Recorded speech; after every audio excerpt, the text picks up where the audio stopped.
Okay, so today's mini lecture series is about analysis, the process of doing analyses. So analysis is singular, analyses is the plural form. So as we can see here, the title is Digging Deeper with Three-Step Analyses. And then down below, bit of a cheeky sentence here. You don't have to be a psychic to read the author's mind. Okay, let's see if I can deliver on that bold claim. All right, so analyses take practice, and we can set up a framework, kind of a logical process of steps that can help us to do it more effectively. But there is no substitute for practice. It's like anything else. It's like learning to shoot a basketball or learning how to write a proper sentence or ride a bike. It takes work and you have to try. And sometimes you might fall down, but that doesn't mean you give up. You get up, you're gritty, you keep trying. Okay, so step one, we need to have a system in place to help us with the analysis process. So in this case, we call this a framing system. Now, in some of my past videos, you may have heard me talk about the idea of systems learning. And I believe this concept of systems learning is a really important concept for being successful in any environment that we find ourselves in. Essentially, what this philosophy is, it's one of my philosophies as a teacher, is that, and as a person just in life, when you arrive in a new place, you should look around with an open mind and try to figure out what's going on. Try to figure out the system that is governing the environment you're in. At the very least, understanding that system will help you move through that environment a little bit more effectively. In particular, you guys have heard from me that I've lived abroad and I've traveled a lot. This was a really useful idea, and when I kind of keyed in on it, it made my life a lot easier as somebody living in Korea or Japan or traveling in India or China. If you can figure out what's going on around you, you're going to be a little bit more able to move through that process or that place. This also is true for classrooms, universities, departments, and employment. So figuring out the laws of the land, right? The classic adage, when in Rome, do as the Romans do. That's exactly what I'm talking about here. Systems learning. Learn the system that governs the local environment. So for us, we know that our existing system is this 3 windows of analysis. Now, we actually do have 4 windows of analysis. If we remember, there's the beta, alpha, theta, and omega.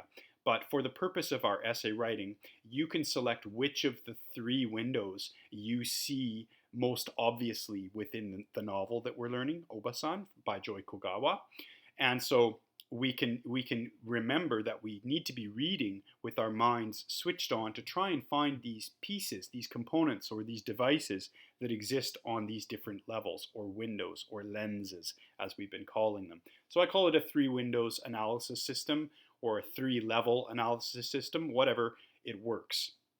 So you keep that in mind. Okay, as I'm reading, I want to look for the beta level, characters, setting, conflicts, plot, imagery, things like that. I also need to consider the alpha level. Can I find alliteration, metaphor, simile, personification, symbolism? And then the omega level is kind of the top of the pyramid here. Most important theme, things like irony, foreshadowing, they would live in that final window. So knowing our system, we keep that at the front of our mind as we read.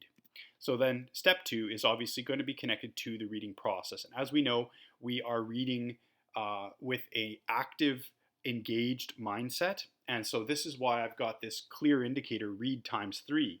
When you're trying to analyze a chapter or a section or a paragraph or even a sentence, a single reading is not going to tease out all of the possible threads and ideas. Reading it more than once, and I even think reading it out loud to yourself, will help you to find these things, these windows, these literary devices that we're trying to key in on. So you read times 3, and then you're going to identify the elements, the literary devices that you find. So identify clear examples. And we could also call this the what. So what am I looking for? I'm looking for metaphors, similes. I'm looking for characters, setting, timeline. I'm looking for themes. I'm looking for irony. So first we find the what, and that's what I would call the level 1 of our analysis. It's the base level, just can you find the things we're looking for?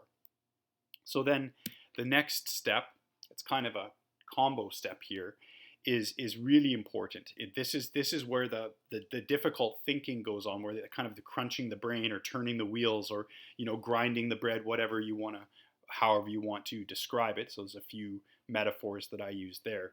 But in this process, you need to complete your reading, and then you need to stop and you need to think and ask. These are the two things. So think and ask. So what did I find, right?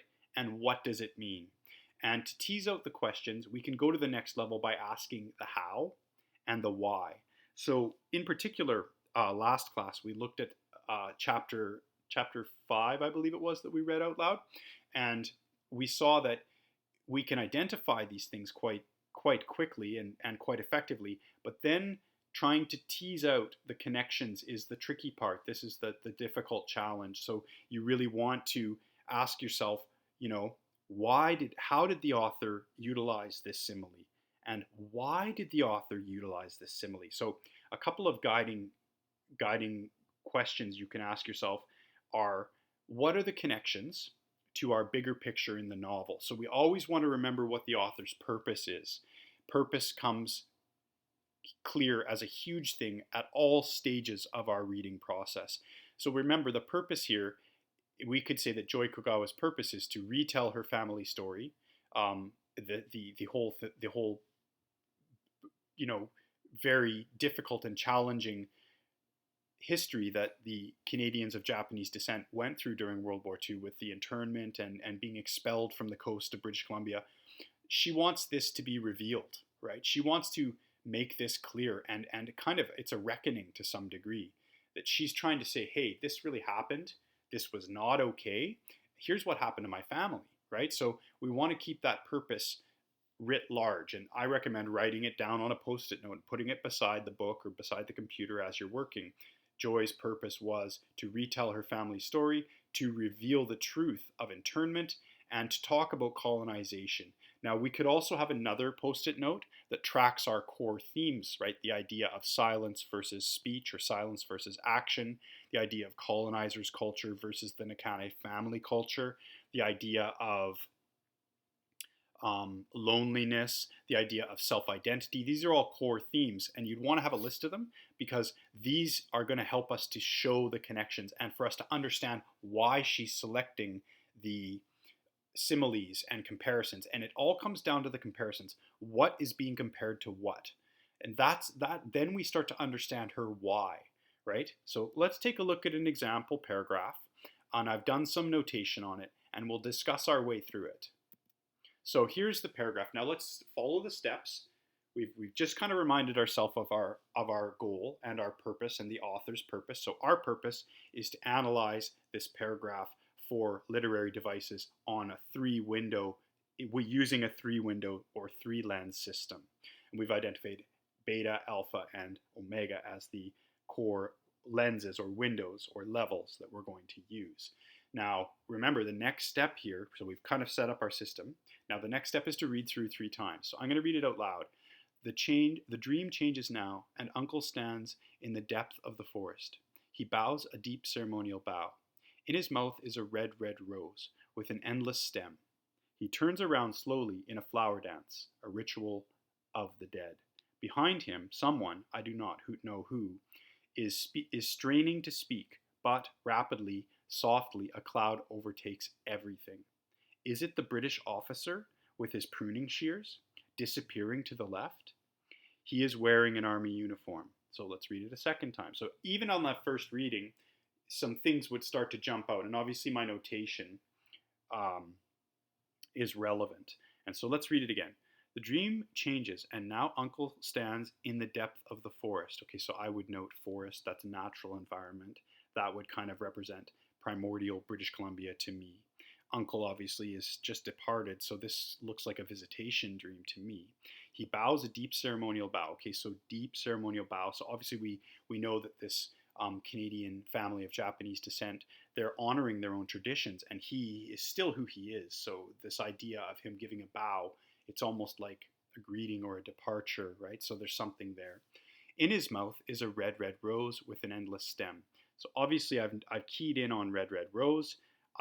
There's alliteration there clearly, but also there's anaphora with the repetition of red, red. Why did she do that? I would think about that. And then why the endless stem? This is kind of something there. There's something there about the stem being endless.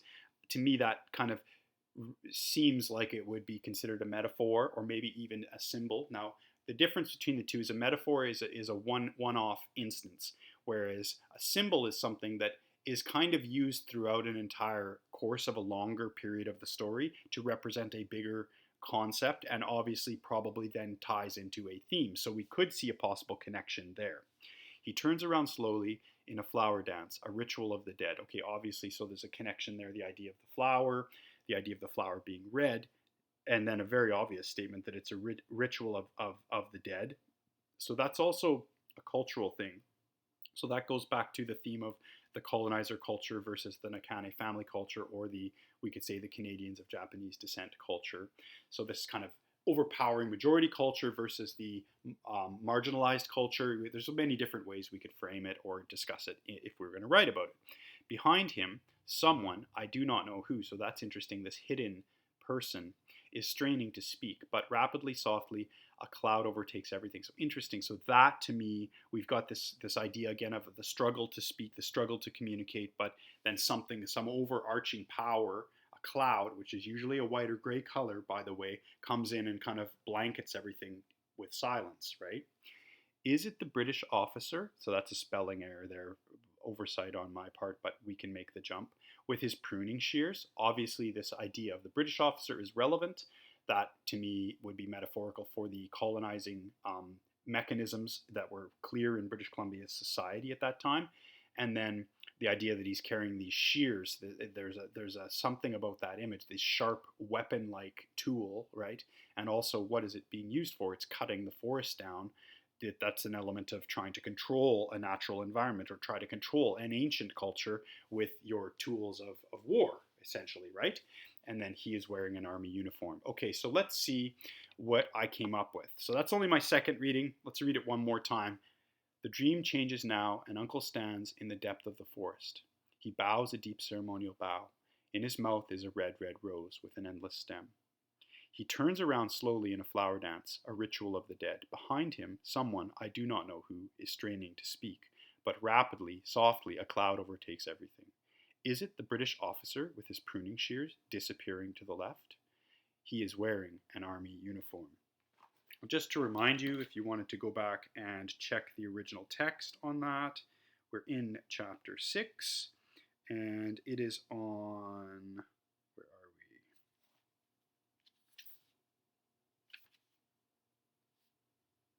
we? The bottom of page 26, the top of page 27. So you can go back and read that from your